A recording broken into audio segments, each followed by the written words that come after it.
दोस्तों आज हम चलने वाले हैं बक्सवाहा फॉरेस्ट जो कि मध्य प्रदेश के छतरपुर ज़िले में पड़ते हैं। दोस्तों यहाँ पर different types of species, different types of medicinal plants और कई इकोसिस्टम को बैलेंस करने वाली ऐसी स्पीसीज़ पाई जाती है जिनको अगर हम हटा दें तो हमारे वातावरण पर बहुत भयंकर संकट आ सकता है। क्या होगा अगर इन जंगलों को काट दिया जाए? क्या होगा अगर यहाँ पर माइनिंग कर दी जाए? क्या होगा अगर यहाँ पर खदानों में काम करने लग जाए, सारे पेड़ नष्ट कर दिए जाएँ?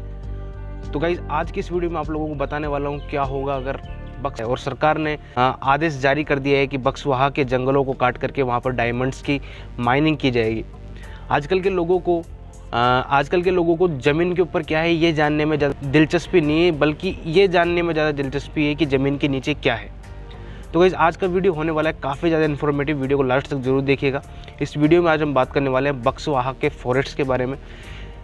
कई सॉल्यूशंस के बात करेंगे। सरकार ने क्या क्या इसके बारे में जारी किए आदेश, क्या इसको काटना सही होगा, क्या ये बेवकूफ़ी है या फिर ये पर्यावरण को बहुत भयंकर तरीके से नुकसान पहुंचाने वाला काम किया जा रहा है। तो गाइस वीडियो को शुरू करते हैं। दोस्तों करंट अपडेट्स के हिसाब से बक्सवाहा के जंगलों में 34 मिलियन कैरेट रफ डायमंड्स मिलने की संभावना बताई जा रही है, लेकिन इन डायमंड्स को पाने के लिए हमको 2,15,000 से ज़्यादा पेड़ों की बलि देनी पड़ेगी। तो गाइज ये समझदारी है या फिर बेवकूफ़ी, इसी के ऊपर आज की इस इन्फॉर्मेटिव वीडियो में बात करने वाले हैं।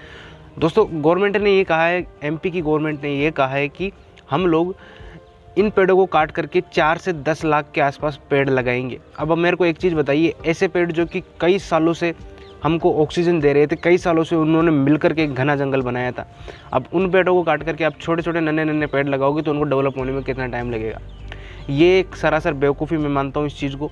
अगर आप ऑलरेडी एक काम कर सकते हो कि अगर आप पहले से कोई ऐसी जगह बना दो जहाँ पर इतने पेड़ लगा दिए जाए, फिर बाद में इनको काट लो, क्या फ़र्क पड़ता है? लेकिन सरकार कह रही है कि हम पहले इनको काटेंगे, उसके बाद हम छोटे छोटे पेड़ लगाएंगे। तो ये सरासर बेवकूफ़ी है, उन पेड़ों को बढ़ने में टाइम लग जाएगा। गाइस अब बात करते हैं हिस्ट्री के बारे में।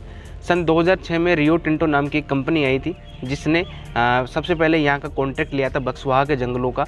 और ये कॉन्ट्रैक्ट क्या हुआ था कि पर्यावरण को बचाने वाले लोगों की वजह से ये जो प्रोजेक्ट था ये सन 2016 तक क्या हुआ, शांत पड़ा रहा। लेकिन 2019 में इस मामले पे फिर से सुनवाई हुई और इस मामले के ऊपर बातचीत शुरू हुई और सरकार ने अब इसको परमिशन दे दी है। सरकार ने कहा है कि आप बक्सवाहा में 320 हेक्टेयर ज़मीन पर माइनिंग कर सकते हो, जिसमें से ये बताया जा रहा है कि केवल 62% ज़मीन पर ही माइनिंग की जाएगी। बाकी 320 हेक्टेयर जो ज़मीन बची है उसके ऊपर डंपिंग और वेस्टेज का काम किया जाएगा। तो आप एक बार सोच करके देखिए, 320 हेक्टेयर ज़मीन पर केवल कूड़ा करकट जो माइनिंग से बनेगा उसको लगाया जाएगा और इसके बदले में हम कितने सारे पेड़ों की बलि देने जा रहे हैं।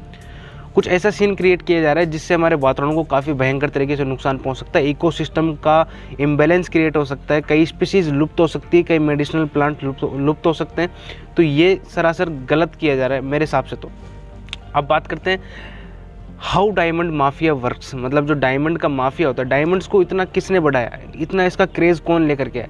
जनरली बॉलीवुड फिल्म्स, कई फिल्मों में और कई बड़े बड़े लोगों के द्वारा डायमंड्स को कीमती बताया गया। जनरली क्या होता है कि सामान्य मैं आपको बता रहा हूँ कि डायमंड की एक्चुअल कोई कीमत होती नहीं, इसकी कीमत बनाई गई है।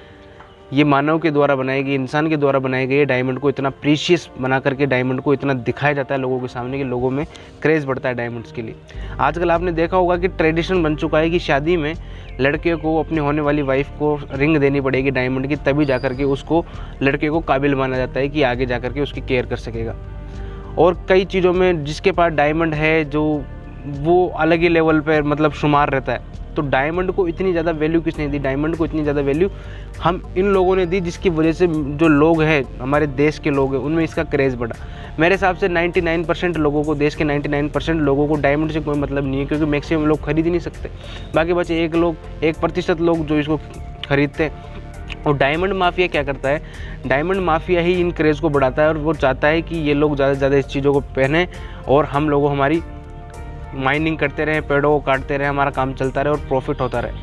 अब मेरे को एक चीज़ बताइए, सरकार ऐसे बोल रही है कि बक्सवाहा के जंगलों को काट करके हम आधा प्रॉफिट कंपनी के पास जाएगा, आधा प्रॉफिट हमारे पास आएगा। तो आप बताइए मेरे को कि सिटीजन्स के पास क्या आएगा? नागरिकों को तो इससे कोई फ़ायदा ही नहीं। और देश के हर नागरिक की जिम्मेदारी है कि देश की जो पेड़ है, देश का जो इकोसिस्टम है, देश की जो भी जितनी भी चीज़ें, सब पर उसका अधिकार है, सबको उसका बचाना उसका अधिकार है, हक है उसका। लेकिन यहाँ पर सिटीजन्स को कुछ मिल ही नहीं रहा और उसके बिना परमिशन के आप लोग इन पेड़ों को काट रहे हो, तो इस सरासर गलती है मेरे हिसाब से। डायमंड्स को इतनी वैल्यू क्यों दी जा रही है जबकि उसका कोई रोल है ही नहीं? समझ रहे हो आप बात को मैं क्या कहना चाहता हूँ? इससे बढ़िया आप मेरे को एक चीज़ बताइए, अगर आपके पास कोई डायमंड की रिंग है और 1 ग्राम सोना है, अब आप डायमंड को लेके जाइए किसी सुनार के पास और सोने को लेके जाइए, तो एक्चुअल में आपको सोने की ज़्यादा वैल्यू देखने को मिलेगी, जबकि डायमंड की वो आपको एक्चुअल वैल्यू दे ही नहीं पाएगा, बिकॉज उसकी कोई एक्चुअल वैल्यू होती नहीं है। आप सीन को समझने की कोशिश कीजिए कि डायमंड माफिया कैसे वर्क करता है। डायमंड माफिया क्रेज़ बढ़ाता है बड़े बड़े लोगों और सेलिब्रिटीज़ में। डायमंड्स के खिलाफ वो ज्वेलरीज पहनते हैं, उसका क्रेज़ आता है धीरे धीरे लोगों के पास, जिससे डायमंड माफियाज वर्क करते हैं। एक्चुअल में डायमंड्स का कोई रोल नहीं है हमारे सॉल्यूशन में। अब बात करते हैं लास्ट का सॉल्यूशन। चलो अगर मानते हैं चल डायमंड्स हमारी लाइफ में होने चाहिए, डायमंड्स हमारी लाइफ में होने चाहिए, लेकिन आप एक चीज़ बताइए मेरे को, क्या नेचुरल वे में ही डायमंड्स को बनाया जाएगा पेड़ों को काट करके? दोस्तों गवर्नमेंट ये कह रही है कि इससे जो खदान बनेगी यहाँ पर बक्सवाहा के जंगलों को काट करके, वहाँ से एम्प्लॉयमेंट बढ़ेगा। अब मेरे को एक चीज़ बताइए, खदान में कौन काम करना चाहेगा? खदान में कोई आज का युवा जाकर के काम करना चाहेगा? खदान में जाकर के मैं सारे दिन खून पसीना एक करूँ, रात को फिर मेरे को शाम को इतनी छोटी सी कोई मेरी सैलरी मिले जिससे उसका गुजारा भी शायद ही हो पाएगा। तो ये जो एक बात कही है सरकार ने कि एम्प्लॉयमेंट बढ़ेगा, इस बात को मैं शायद जायज़ नहीं समझता।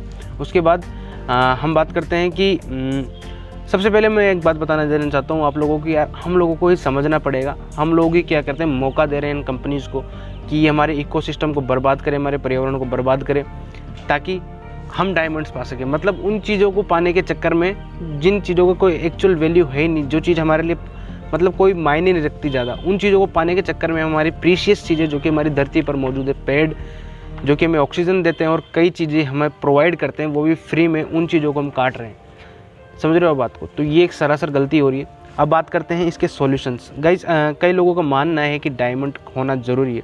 चलो मान लेते हैं डायमंड्स का होना ज़रूरी है, लेकिन कुछ एक ऐसे वेज भी होते हैं जिससे हम डायमंड्स को लेबोरेटरी में बना सकते हैं। और ये प्रूफ भी किया जा चुका है कि डायमंड्स को हम लोग लैब में क्रिएट कर सकते हैं। अब कई कंपनी जैसे भी बोलती है कि डायमंड लैब में बनाए गए डायमंड फेक होते हैं और उनके में प्योरिटी नहीं होती, नेचुरली वाली प्योरिटी नहीं होती।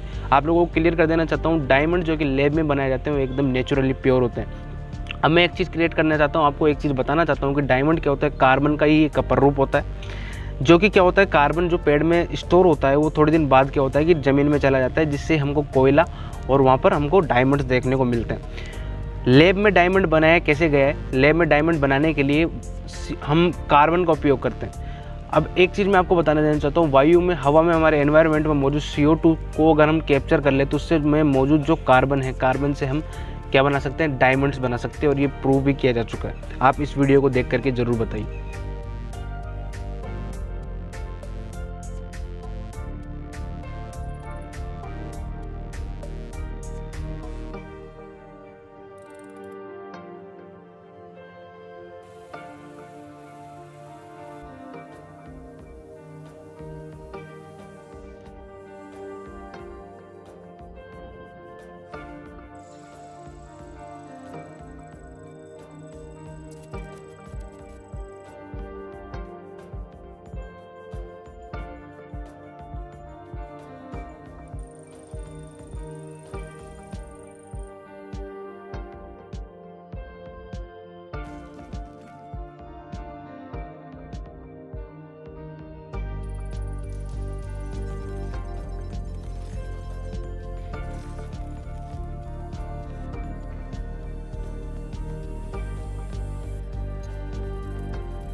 वातावरण में मौजूद CO2 से कार्बन बनाने से हमारे वातावरण में हानिकारक गैसें भी कम होगी, एनवायरनमेंट भी शुद्ध रहेगा, ना कोई पेड़ काटने पड़ेंगे, ना हमारे इकोसिस्टम को कोई हानिकारक प्रभाव पड़ेगा, ना हमारी स्पीशीज़ नष्ट होगी। तो हमको कुछ ऐसे सॉल्यूशंस के ऊपर ध्यान देना चाहिए जिससे हम लोगों के, हमारे जो पेड़, हमारा जो एनवायरनमेंट है बचा रहे। क्योंकि आजकल आप देखोगे कितनी सारी डिजीज़ फैल रही है, ऑक्सीजन की कमी आ रही है। किसकी कारण आ रही है? पेड़ नहीं है हमारे पास।